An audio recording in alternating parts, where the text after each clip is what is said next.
श्रीरामं भूयो भूयो नमाम्यहम्।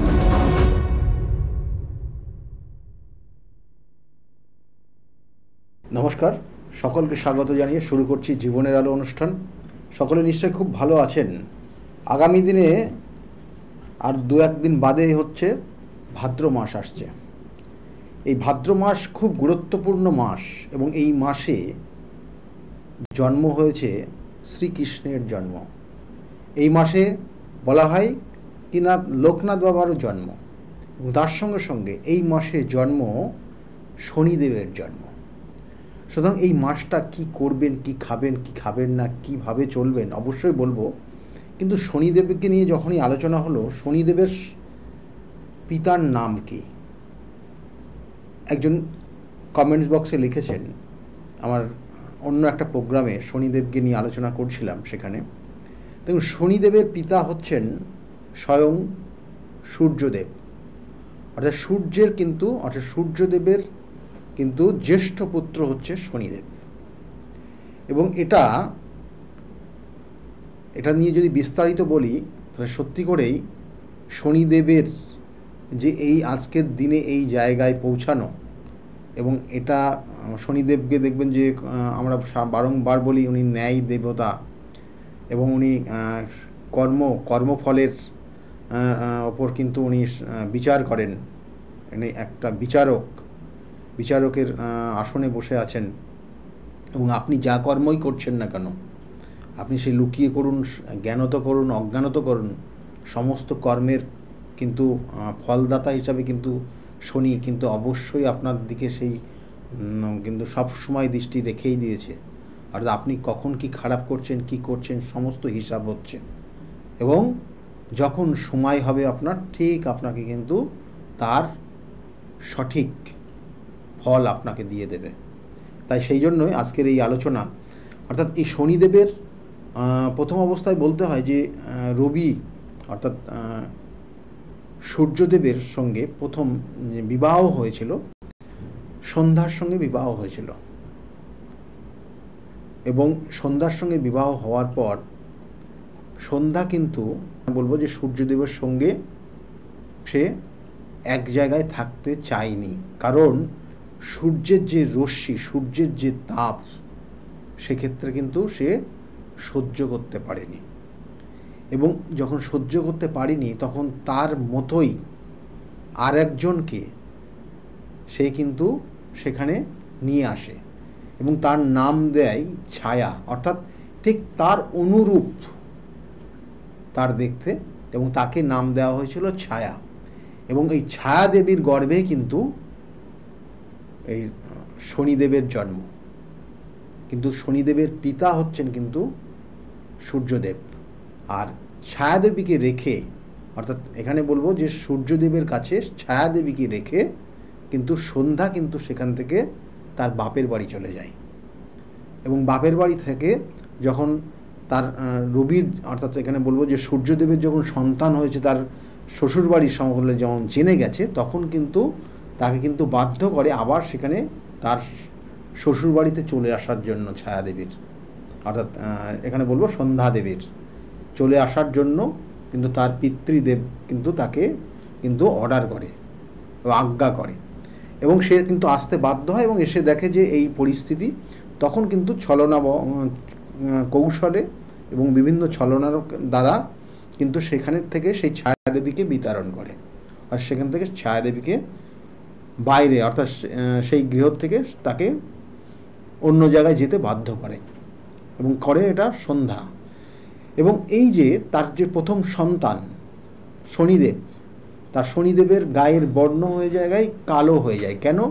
কারণ রবির সঙ্গে থাকার জন্য, অর্থাৎ রবি গ্রহ অর্থাৎ যেটা আমরা বলি যে সূর্যদেবের সঙ্গে যেহেতু ছায়াদেবী সবসময় থাকতো, সেই সূর্যের যে তাপ সহ্য না করতে পেরে কিন্তু সেই গর্ভেই কিন্তু তার গায়ের বর্ণ কালো হয়ে যায়। এটা বিভিন্ন জায়গায় উল্লেখ রয়েছে। তা পরবর্তীতে রবির বা সূর্যদেবের আরও দুই সন্তান হয়, একজন হচ্ছে যমুনা আর একজন হচ্ছে যমদেব। এবং সেই যমদেব এবং যমুনা সেটা কিন্তু ছায়াদেবীর গর্ভেই হয়। কিন্তু শনিদেব যেহেতু সূর্যদেবেরই সন্তান, কিন্তু সন্ধ্যার বা তার প্রথম স্ত্রীর না।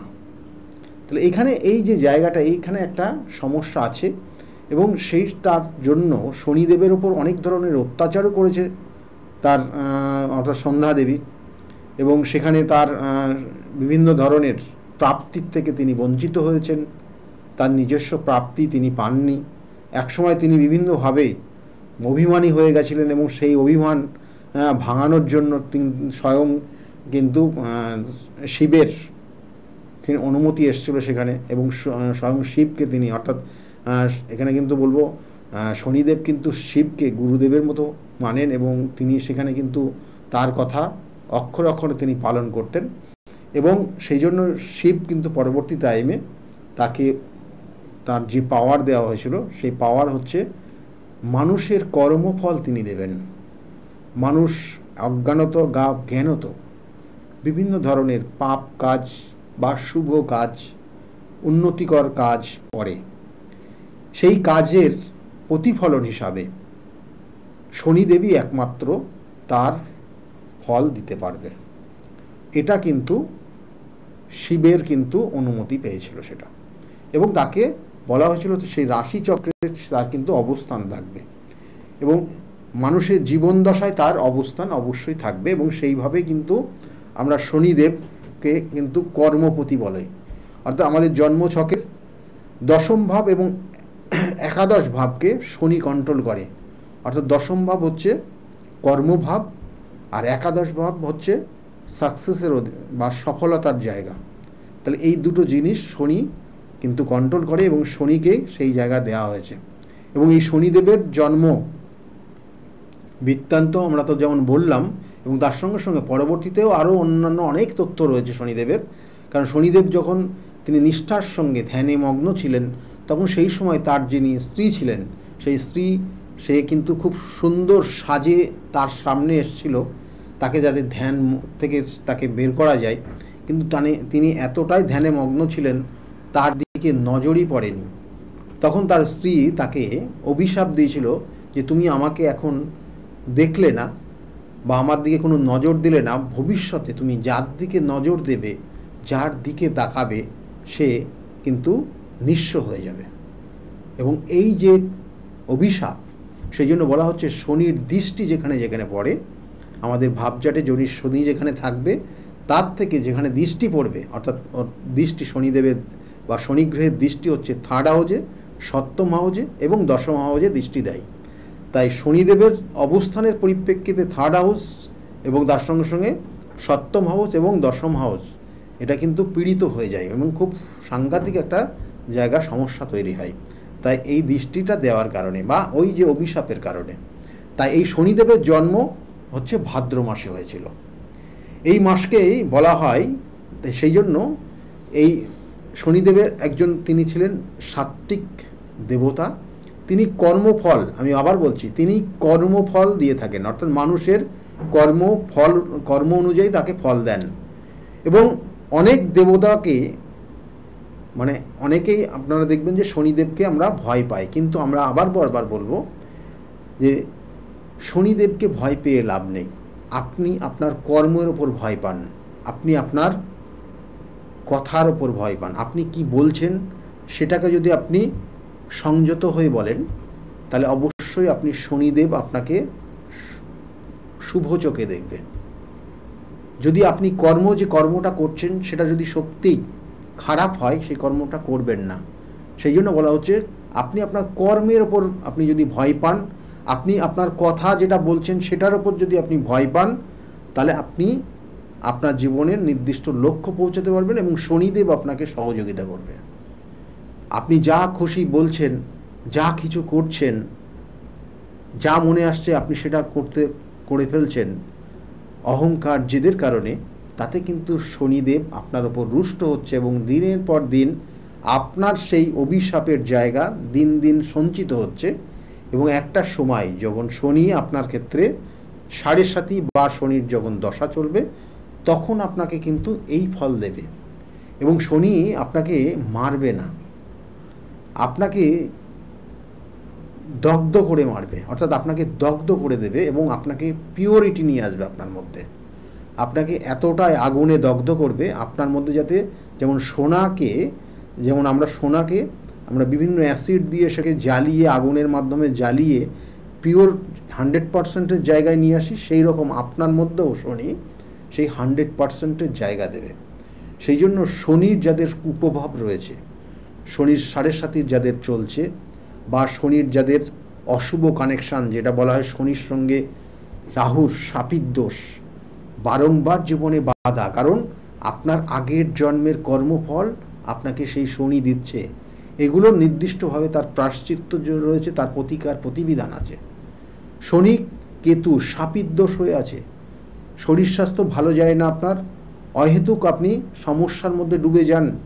আপনার ক্ষেত্রে কেউ কালা জাদু, কেউ তন্ত্রক্রিয়া করলে আপনি সাংঘাতিকভাবে আপনি সমস্যায় পড়ে যাবেন। মাসের মধ্যে একটা নির্দিষ্ট সময় আপনি অসুস্থতাই ভোগ করেন।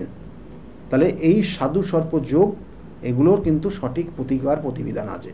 কাল সর্প যোগ সেটা এক ধরনের, এবং তার সঙ্গে সঙ্গে শনির সঙ্গে যদি কোনো কারণে বিষ যোগ, রবি কানেক্টেড হয়ে যায়, তাহলে বলা হয় বিষ যোগ। কারণ রবি অর্থাৎ সূর্যদেব কিন্তু তার পিতা হলেও পিতার প্রতি কিন্তু তার একটা অভিমান ছিল, কারণ সে প্রথম অবস্থায় তাকে কিন্তু চিনতে পারেনি যে তার সন্তান, এবং প্রথম অবস্থায় কিন্তু অন্যদের দ্বারা কিন্তু রবি অর্থাৎ সূর্যদেব তার উপর অনেক অত্যাচারও করেছে। তা সেই জন্য সেই সূর্যদেবের প্রতি বা রবি গ্রহের প্রতি কিন্তু শনিদেবের একটা কিন্তু রাগ আছে, অভিমান আছে। তাই সেই জন্য শনি আর রবি যদি এক ঘরে গিয়ে অবস্থান করে, তাহলে সেটাকে বলা হয় বিষ যোগ বা পিতৃদোষ। তাহলে এই যোগগুলো যদি আপনার জন্ম ছকে থাকে তাহলে এই সমস্যা হয়, এবং এই পিতৃদোষ যদি থাকে তাহলে আপনার ক্ষেত্রে যদি থাকে তাহলে আপনার পিতার সঙ্গে দেখবেন অ্যাডজাস্ট হয় না, সুসম্পর্ক থাকে না। আবার দেখা যাচ্ছে মঙ্গলের সঙ্গে শনি কানেকশন হয়ে আছে, তাহলে সেক্ষেত্রেও কিন্তু একটা ভয়ানক কানেকশন, সেটাও একটা বিষ যোগ।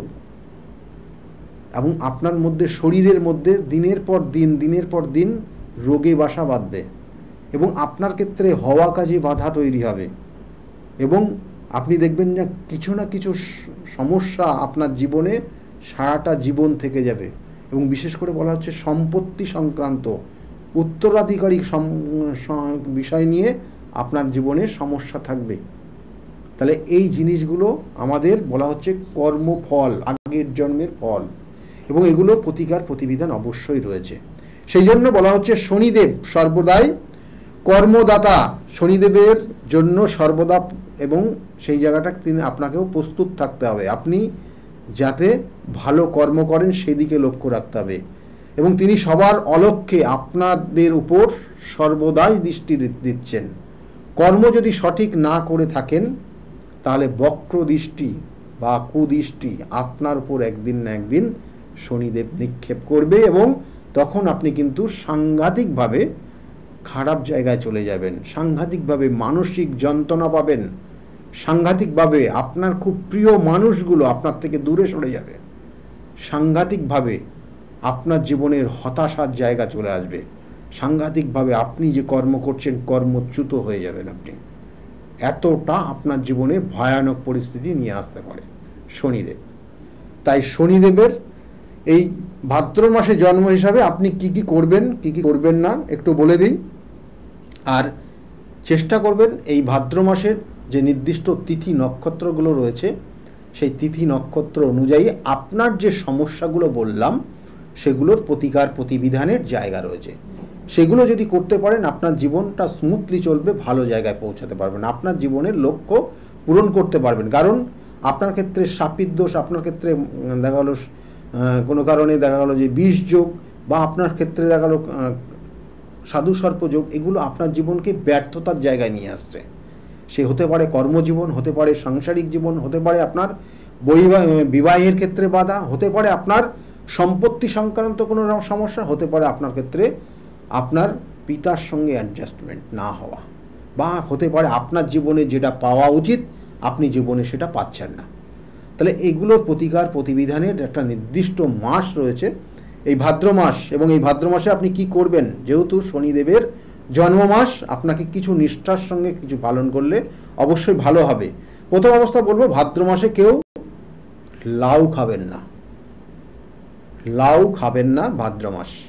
এবং এই মাসে বলছে 4টে শনিবারই নিরামিষ আহার করবেন, নিরামিষ আহার করবেন, ভালো হবে আপনার জীবনে। যাদের ক্ষেত্রে শনির দশা চলছে, শনির 7.5 চলছে বা শনির ধাইয়া চলছে, তারা অবশ্যই এটা মেনে চলুন, তাতে আপনার ক্ষেত্রে অনেকটা ভালো ফল পাবে। এবং এই মাসে কোনো রকমের মদ্যপান বা নেশা জাতীয় দ্রব্য খাওয়া উচিত না বা করা উচিত না এই সারা মাস। শনিবার ছাড়াও কিন্তু, অর্থাৎ বলা হচ্ছে ভাদ্র মাসের সারা মাস কোনো রকমের নেশা বা কোনো রকমের মদ্যপান করবেন না, এবং কোনো রকমের জুয়া খেলাতেও অংশগ্রহণ করবেন না, কোনো ফাটকা ইনকামের উদ্দেশ্যে কিছু করতে যাবেন না, তাতে কিন্তু আপনার জীবনে সমস্যা হবে। বলছে কর্ম করে আপনি সঠিক কর্ম করুন, সঠিক কর্ম করে আপনি ইনকাম করুন, তাতে আপনার জীবনের স্বাচ্ছন্দ্য আসবে। বলছে তারপরে বলা হচ্ছে যে এই মাসে শনিবার বলছে বেগুন, বলছে শনিবার করে কালো বেগুন যদি আপনি সংগ্রহ করে নিয়ে এসে সেটাকে পোড়াতে পারেন, পুড়িয়ে আপনি সেটা যদি রুটির সঙ্গে বা কোনো খাবারের সঙ্গে খেতে পারেন সন্ধ্যার পর, তাহলে বলা হচ্ছে আপনার ক্ষেত্রে অনেক অশুভত্ব জায়গা আসে। এবং এই ভাদ্র মাসে শনিবার করে আপনি এটা করতে পারেন, সন্ধ্যার পরে বা আপনি দিনের বেলাও করতে পারেন, সন্ধ্যার পরে করলে বেশি ফল পাবেন। এবং এই শনিবার সকালে ঘুম থেকে ওঠার পর সকালে 6টা থেকে 9টার মধ্যে স্নান করে, এই শনিবারের দিনই আপনি কালো পিঁপড়ে দেখবেন আপনার বাড়ির আশেপাশে মাঝে মধ্যে আসবে, এবং ওই কালো পিঁপড়ের উদ্দেশ্যে আখের গুড় সংগ্রহ করে নিয়ে আসবেন, আখের গুড়, আর না হলে মিশ্রির দানা, কাটিং মিশ্রির দানা পাবেন, সেটা সংগ্রহ করে নিয়ে একটা নির্দিষ্ট পাত্রে রেখে দেবেন।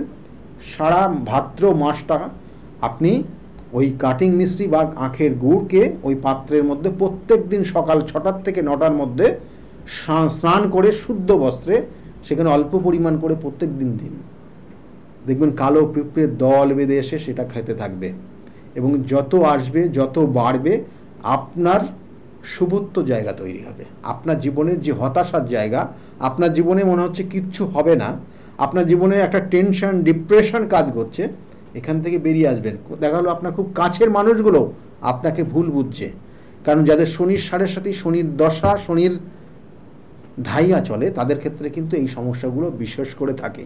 কারণ বর্তমানে যে শনির দশা 7.5 চলছে সেগুলো বলবো যে মকর রাশি, মীন রাশি এবং কুম্ভ রাশির 7.5 চলছে, আর শনির ধাইয়া চলছে তাদের ক্ষেত্রে কিন্তু বলবো যে ওদিকে কর্কট রাশি এবং এদিকে হচ্ছে বৃশ্চিক রাশি।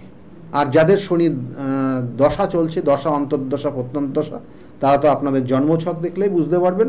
তাহলে তাদের ক্ষেত্রে কিন্তু এই নিয়মগুলো অবশ্যই ভাদ্র মাসে মানা উচিত, মানলে ভালো ফল পাবেন।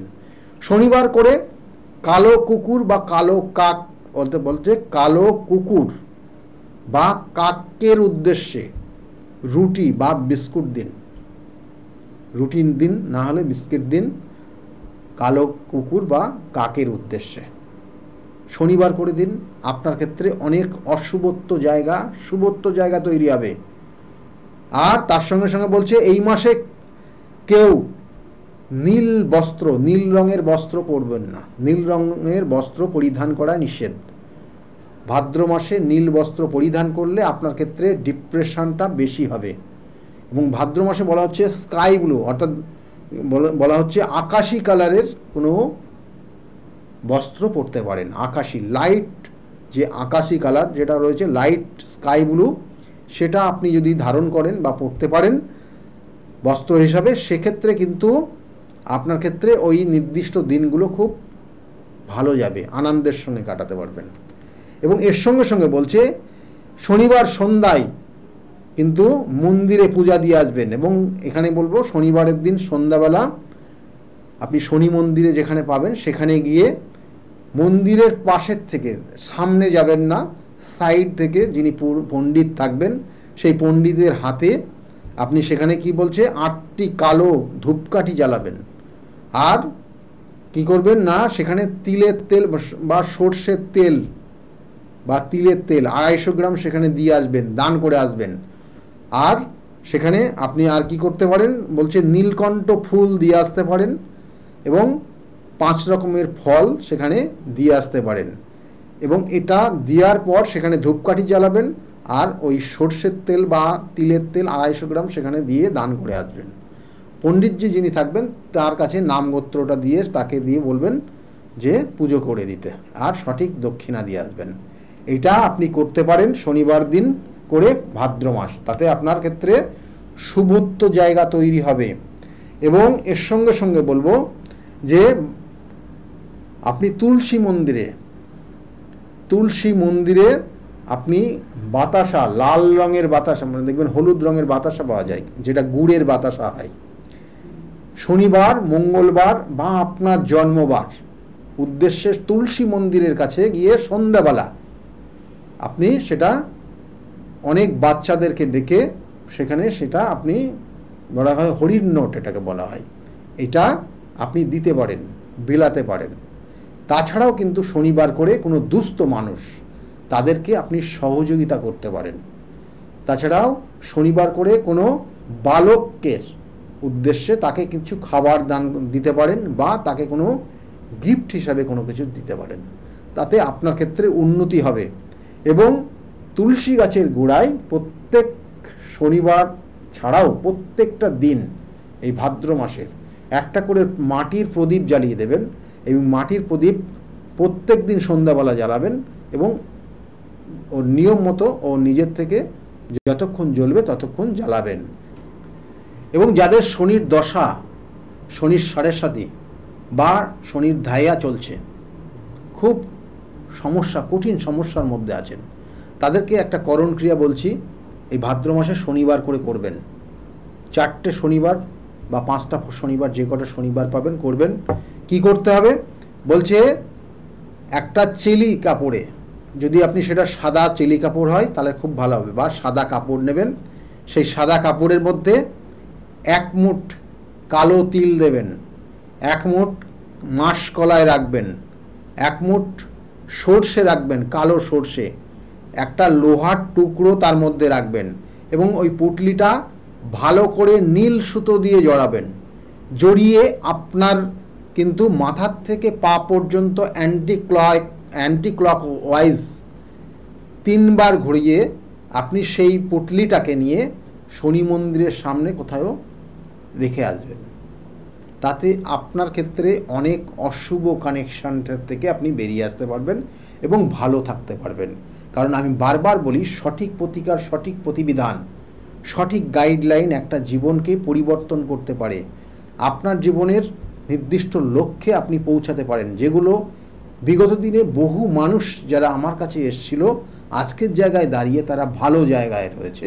তাদের মুখ থেকে শুনুন বিগত দিনে যারা এসেছিল তারা কতটা ভালো আছে।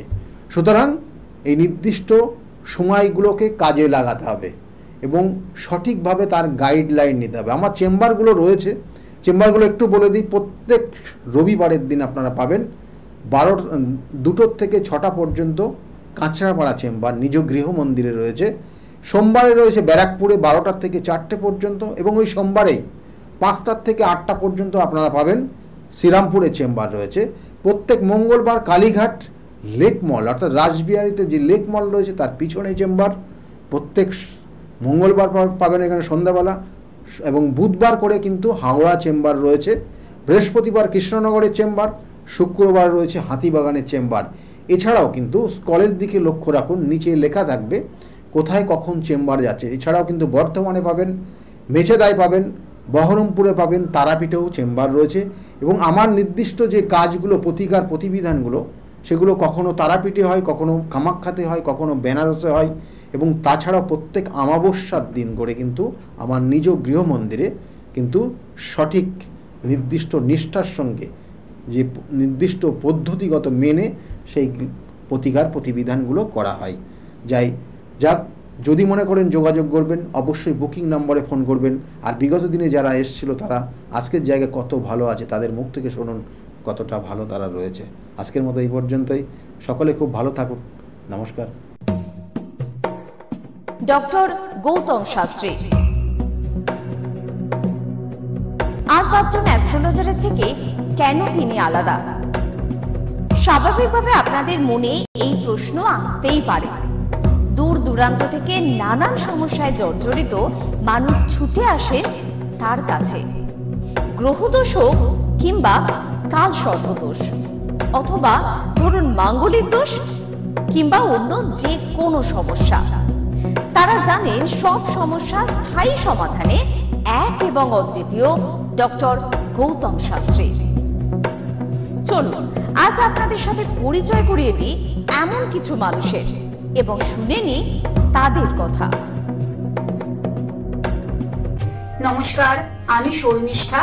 আমি দীর্ঘ 5 বছর ধরে গৌতমদার কাছে আসি। আমি যখন প্রথম এখানে এসেছিলাম, আমার ব্যবসায় প্রচণ্ডভাবে ক্ষতি হয়েছিল, কোনো উন্নতি ছিল না, নেগেটিভিটি আর ডিপ্রেশন আমাকে ঘিরে ধরেছিল। তো এক আত্মীয়র কথা শুনে আমি এখানে আসি। আসার পর দাদা আমাকে যে অ্যাডভাইসগুলো করেছিল এবং যে উনি ক্রিয়াগুলো আমায় করতে বলেছিল, সেগুলো আমি করার পর খুব ভালোভাবে উপকার পাই। ফলে আজ থেকে 5 বছর আগে যে পরিণামটা ছিল ব্যবসার লস, সেই লস থেকে আমি প্রচণ্ড ভালোভাবে রিকভারি শুরু করিনি, আমি সাকসেস পেয়েছি। এরকম অনেক সময় হয়েছে যে দাদা আমাকে বলেছিল যে এগুলো করলে ভালো হবে না বা এটা করো না, আমি না শুনে নিজের মতন করে করেছিলাম। ফলে সেখানেও আমার ক্ষতি হয়েছিল। এই ক্ষতি হওয়ার পর থেকে উনি যখনই আমাকে যা বলে আমি সেইগুলোই আমি শুনে চলি এবং প্রত্যেকটা পদে পদে তার প্রমাণ মেলে সাকসেসের মাধ্যমে। আমার সাকসেস হওয়ার পর আমি আমার বন্ধুদেরও এখানে রেফার করেছি, যাদের পার্সোনাল এবং প্রফেশনাল লাইফে যে সমস্ত প্রবলেম ছিল তারা সেগুলোর থেকে রিকভার করে বেরিয়ে এসছে, খুব উন্নতি লাভ করেছে। এই সমস্ত ঘটনা আমাদের এবং আমার বন্ধু বান্ধবের জীবনে এতটাই একটা পজিটিভ সাইন এনেছে, আমি এবং আমার বন্ধু এবং আমার আত্মীয়রা সবাই আমরা ডক্টর গৌতম শাস্ত্রীর কাছে আমরা সবাই উপকৃত লাভ করি এবং আমরা ডক্টর গৌতম শাস্ত্রীর কাছে অসংখ্য ধন্যবাদ জানাই, উনি আমাদের এত সুন্দরভাবে অ্যাডভাইস করে থাকেন বলে। আপনার নাম কি? আমার নাম পলি দাস। আপনি কবে থেকে আসছেন? আমি 4 বছর হয়ে গেল এখানে আসছি। আচ্ছা, আপনি যে এতদিন ধরে আসছেন, আপনি কোনো কাজ পেয়েছেন? অবশ্যই। হ্যাঁ, প্রথমে আমার মেয়েকে আমি পড়াশোনার ব্যাপারে, ওর যাতে পড়াশোনায় মন আসে এইসব ব্যাপারের জন্য এসেছিলাম। আস্তে আস্তে দেখলাম আমার মেয়ের অনেক ইমপ্রুভ হচ্ছে। তারপর আমি সবাইকে, আমার আশেপাশে বন্ধু বান্ধব আত্মীয় স্বজন যে আছে সবাইকেই বললাম যে দেখো আমার মেয়ে অনেক চেঞ্জ হচ্ছে, মানে ও খুব দুষ্টু ছিল, পড়ায় মন বসতো না, সেগুলো হয়েছে। তারপর থেকে বন্ধু বান্ধব সবাইকে বললাম, সবাই আসলো, সবাই খুব আনন্দ, সবাই খুব খুশি, আমিও তো ভীষণ খুশি। আমার আচ্ছা, আজকের ডেটে দাঁড়িয়ে অ্যাস্ট্রোলজার ডক্টর গৌতম শাস্ত্রীর কাছ থেকে যে আপনি যে স্যাটিসফাই হয়েছেন, তা কতটা আপনি স্যাটিসফাই হয়েছেন? হ্যাঁ, আমি তো মানে সত্যিকারেরই মন থেকে বলছি, মানে পুরোটাই আমি আমার মানে যতটা আমি চেয়েছিলাম, বেশি তো মানে কম বললে ভুল হবে, বেশি হয়েছে, বরং আমার আনন্দের জায়গাটা এতটাই বেশি হয়ে গেছে। তার মানে আপনি পুরোপুরি স্যাটিসফাই, তাই তো? আমার নাম অনুপ চন্দ্র। আমি স্যারের কাছে লাস্ট 3 বছর ধরে আসছি। আমি প্রথমবার আমি স্যারের যোগাযোগ পাই কোনো বন্ধুর মাধ্যমে। তারপরে আমি আবার স্যারের কাছে আসি। তারপরে আমি বিজনেস রিলেটেড সাথে সাথে কিছু ডিসকাস করি, দিয়ে আস্তে আস্তে আমার সব প্রবলেম সলভ হয়ে যায়। এখন আমি বিজনেস একটা ভালো জায়গায় দাঁড়িয়ে আছি। আমি সবাইকে একটা অনুরোধ করবো কি আপনারা স্যারের কাছে একবার আসুন, নিজের প্রবলেমগুলো জানুন, সলিউশনগুলো জানুন। আশা করি একটু টাইম লাগবে কিন্তু সব প্রবলেমের সলিউশন পেয়ে যাবেন। ধন্যবাদ। নমস্কার, আমি সুমন কুমার। আমি বজবজ থেকে এসেছি এখানে। আমি গৌতমবাবুর সঙ্গে মোটামুটি 2 বছর ধরে পরিচিত আছি। আর ওনার সঙ্গে পরিচয় হওয়ার পর আমার অনেকগুলো সমস্যা ছিল যে আস্তে আস্তে ঠিক হয়েছে, আর কটা সমস্যা এখন আছে সেটাও মোটামুটি ঠিকের পথে যাচ্ছি আমি। আর আজকে আমি এই অনুষ্ঠানে এখানে কাজাপাড়ায় এখানে এসেছি। আমি এখানে এসে পুজোতে সম্মিলিত হলাম, আর খুব ভালো লেগেছে। আর আশা করি আমার যেগুলো সমস্যা আছে সেগুলো মিটে যাবে। আর খুব ভালো লেগেছে এখানে এসে। আর গৌতমবাবুকে ধন্যবাদ জানাচ্ছি। আমার নাম রাকেশ মণ্ডল, গ্রাম ডবলপোতা। এই দাদার কাছে এসেছিলাম, অনেক প্রবলেম ছিল, সেই প্রবলেম কিছুটা সলভ হচ্ছে এবং হবে। এই অমাবস্যার দিন এই যজ্ঞ হচ্ছে, অনেক দূর দূর থেকে মানুষজন আসছে, কাজ হচ্ছে বলে সবাই তো আসছে, আমিও এসছি, আবারও আসবো। নমস্কার, আমি জয়িতা গুহু। আমি গত এপ্রিল মাস থেকে খুব সমস্যায় পড়েছিলাম। আমার কাজের দিক থেকে সমস্যা ছিল, বসের সাথে এবং পারিপার্শ্বিক আমার যে কলিগরা ছিল তাদের সাথে খুবই সমস্যা জড়িত হয়েছিলাম। তো তারপরে সেই কাজটা আমি আর অবশেষে টিকিয়ে রাখতে পারিনি, সেটা আমাকে বাধ্য হয়েছিলাম আমি সেটা ছেড়ে দিতে। তারপরে একটা খুব আর্থিক দিক থেকে খুব ভেঙে পড়েছিলাম। তো সেই সমস্যায় জর্জরিত হয়ে বুঝতে পারছিলাম না কি করব। তো হঠাৎ একদিন টিভিতে প্রোগ্রাম দেখি ডক্টর গৌতম শাস্ত্রী, ওনার কথাবার্তা, ওনার যে উপাচারগুলো রয়েছে যেগুলো উনি বলেন প্রতিকার, সেগুলো শুনে আমার খুব ভালো লেগেছিল। তো ওনার সাথে এসে দেখা করি, আমার সমস্ত কথাবার্তা ওনার সাথে শেয়ার করি, প্রবলেমগুলো। তারপর উনি আমাকে দেখে আমাকে কিছু বলেন আমার ব্যাপারে, তো সেগুলো একদম হুবহু মিলে যায়। তো তারপরে উনি আমাকে রেমেডি সাজেস্ট করেন, তো আমি সেই রেমেডিটা নিই, আমি ধারণ করেছি। তো ধারণ করার পর আমি আস্তে আস্তে নিজের মধ্যে একটা চেঞ্জ দেখতে থাকি। তো এবং আমি গত আগস্টের 27 তারিখে একটা জব পেয়েছি যেটা আমার মনের মতো। এখানে আমার ডেজিগনেশন, আমার স্যালারি, আমার মনের মতো লোকেশন আমি এখানে পেয়েছি, মানে এটাতে আমি বিশেষভাবে আপ্লুত। তো সেই জন্য অসংখ্য ধন্যবাদ ডক্টর গৌতম শাস্ত্রীকে। নমস্কার, আমি পিয়ালি মণ্ডল বলছি। আমি গত ছ মাস ধরে খুব সমস্যার মধ্যে ছিলাম, এত সমস্যার মধ্যে ছিলাম যে আমি কি করবো ঠিক করতে পারছিলাম, ভীষণ ডিপ্রেশনের মধ্যে চলে গেছিলাম। তো এই সময় আমার এক ফ্রেন্ড ডক্টর গৌতম শাস্ত্রীর কথা বললেন যে ওনার কাছে যেতে পারিস, ওনার কাছে গেলে তো সমস্যাগুলো হয়তো সমাধান উনি করে দিতে পারে। তো আমি ওর ফ্রেন্ডের কথা অনুযায়ী একদিন ডক্টর গৌতম শাস্ত্রীর কাছে এলাম। ডক্টর গৌতম শাস্ত্রীর কাছে আসার পরে তো আমার সমস্যাগুলো বলার আগে উনি দেখলাম, উনি দেখে আমাকে আমার সমস্যাগুলো সব বলে দিল যে কী হবে, কী হচ্ছে না হচ্ছে, আমি কিসের জন্য এত সমস্যার মধ্যে রয়েছি। তো উনি বললো যে সঠিকভাবে যদি একটি রেমেডি ধারণ করা যায় তাহলে হয়তো সমস্যার সমাধানগুলো হতে পারে। তো আমি ওনার কথাই অনুযায়ী সঠিক রেমেডি ধারণ করলাম। রেমেডি ধারণ করার পরে দেখলাম যে আমার সমস্যাগুলো আস্তে আস্তে সমাধান হয়ে যাচ্ছে। তো আমরা এখন আগের থেকে অনেক ভালো আছি, ভীষণ ভালো আছি, ভীষণ ভালো রাখছি, পরিবারও সবাই ভালো আছে। আমার যে সমস্যাগুলো হচ্ছিল সেগুলো আর হচ্ছিল না। তো উনি আমার অনেক উপকার করেছেন, গৌতম শাস্ত্রী, ডক্টর গৌতম শাস্ত্রী আমার অনেক উপকার করেছেন। তো আমি চাইবো যে আপনারাও আসুন, আপনারা এসেও আপনাদের সমস্যাগুলো বলুন যে আপনাদের কী কী সমস্যা হচ্ছে না হচ্ছে, যাতে আপনাদের পাশে উনি দাঁড়াতে পারে, আপনাদের সমস্যাগুলো যাতে উনি সমাধান করতে পারে। আমি চাইবো যে আগামী দিনগুলোতেও ডক্টর গৌতম শাস্ত্রী যেন আমার পাশে এরকমভাবে থাকে, আমার সমস্যাগুলো যেন সমাধান করতে পারে। আমি আর অসংখ্য অসংখ্য অসংখ্য ধন্যবাদ জানাই ডক্টর গৌতম শাস্ত্রীকে যে উনি এইভাবে আমার পাশে থেকেছেন, আমাকে একটা সমস্যার সমাধান করেছেন। অসংখ্য অসংখ্য অসংখ্য ধন্যবাদ। নমস্কার, আমি মেলিনা থমাস। আমি গত 1 মাস আগে থেকে ডিপ্রেশনে ভুগছিলাম এবং আমার অনেক রকম সমস্যা দেখা দিচ্ছিল। আমি আমার মায়ের থ্রু থেকে জানতে পারি ডক্টর গৌতম শাস্ত্রীর কথা এবং আমি সেখানে আমার প্রবলেমগুলো নিয়ে আসি এবং তার কথা মতো আমি প্রতিকারগুলো করি এবং সেই কথা মতো আমি চলতে থাকি। এখন আমার কাছে অনেক জবের অপরচুনিটিস আসছে এবং আমার আগের যে সমস্যাগুলো ছিল সেগুলোও গেছে। আমি সিলেকশন করছি কোন জবটা করব এবং যে কোনো একটা জব আমি সিলেক্ট করব এবং আগেও আমি ডক্টর গৌতম শাস্ত্রীকে অনেক ধন্যবাদ জানাচ্ছি এই আমাকে এত কিছু করে দেওয়ার জন্য। এবং আপনারা চাইলে আপনারাও আসতে পারেন নিজেদের অসুবিধা নিয়ে এবং তার কাছে এসে সমস্যাগুলো সমাধান করতে পারেন। আপনারা যদি তার কথা মতো চলেন আপনারাও আমার মতো ভালো ফল পেতে পারেন। আমি কস্তুরী সরকার, আমি কাঁচরাপাড়া থেকে আসছি। আমাকে মা ক্লাস 12-এ ডক্টর গৌতম শাস্ত্রীর কাছে নিয়ে আসে। তো সেখানে আসার পর আমাকে ডক্টর গৌতম শাস্ত্রী কিছু রেমেডি দেন, তো আমার খুব সাহায্য হয় তাতে। তারপর আমার পড়াশোনা কমপ্লিট করার পর কাকু বলেন যে আমাকে গ্র্যাজুয়েশন আর ITI করার জন্য। তো সেখানে করে আমি ভালো ফল পেয়েছি। তারপর আমার চাকরি লাইনে আসা, তো ডক্টর গৌতম শাস্ত্রী বলেন যে আমি এই মাসের মধ্যে একটা ভালো চাকরি পাবো। তো সেটা 1 মাসের আগেই আমি পেয়ে গেছি। তো আজকে সেটাই জানাতে এসেছি কাকুকে যে আমি চাকরি পেয়েছি। তো আপনারাও যদি আসতে চান, ভালো ফল পেতে চান, কাকুর সাহায্য পেতে চান, তো আপনারাও আসুন। আশা করি আপনারাও ভালো ফল পাবেন এবং সাহায্য পাবেন। নমস্কার। অ্যাস্ট্রোলজার ডক্টর গৌতম শাস্ত্রীর চেম্বারে আপনি কতদিনে আসছেন? আমি প্রায় 2.5-3 বছর ধরেই এখানে মানে রেগুলারলি আসছি। মোটামুটি আমার যখনই অসুবিধা হচ্ছে আমি তখন চলে আসছি। আপনি কোন চেম্বারে দেখিয়েছেন? আমি এখানকার কাছড়াপাড়া চেম্বারে। কাছড়াপাড়া চেম্বারে দেখিয়েছেন। মানে আপনি যে সমস্যাটা নিয়ে এসেছিলেন ওটা কি আপনার কিওর হয়েছে? হ্যাঁ, আমি প্রথমে যে সমস্যাটা পড়াশোনার সমস্যা নিয়ে প্রবলেমে পড়ে ওনার কাছে এসেছিলাম, তা মোটামুটি আমার যত দিন যাচ্ছে ইমপ্রুভ হচ্ছে আস্তে আস্তে। না আপনার কাজ হয়েছে এর মধ্যে? আমার নাম অয়ন দাস, আমি শ্রীরামপুর থেকে আসছি। আমি বেসিক্যালি এখানে এসেছিলাম গত 1 বছর আগে আমার পড়াশোনা এবং কাজবাজের জন্য। এর আগে আমি অনেক জায়গায় গেছিলাম, অনেক অ্যাস্ট্রোলজার দেখিয়েছিলাম, কিন্তু সেখানে আমি সমস্যার সমাধান পাইনি। তো ওনার প্রোগ্রাম টিভিতে চলে, আমি সেখানে দেখেছিলাম, দেখে এবার ওনার সাথে যোগাযোগ করি। যোগাযোগ করার পর ওনার চেম্বারে আসে, ওনাকে সমস্তটা বলি। তো বলার পর আস্তে আস্তে অনেকটা আমি উপকৃত হয়েছি।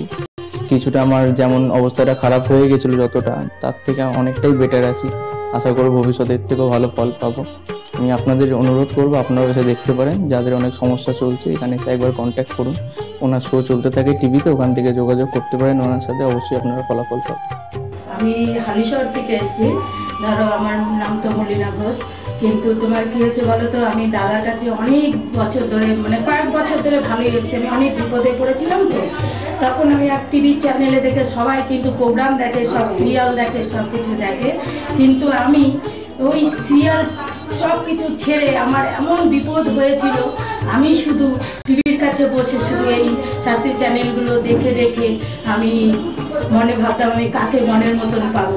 পেলাম যে সবাই এত চ্যানেলে, কিন্তু আমি সবাইকে দেখেছি, আমার দাদাকেই আমার খুব পছন্দ হলো।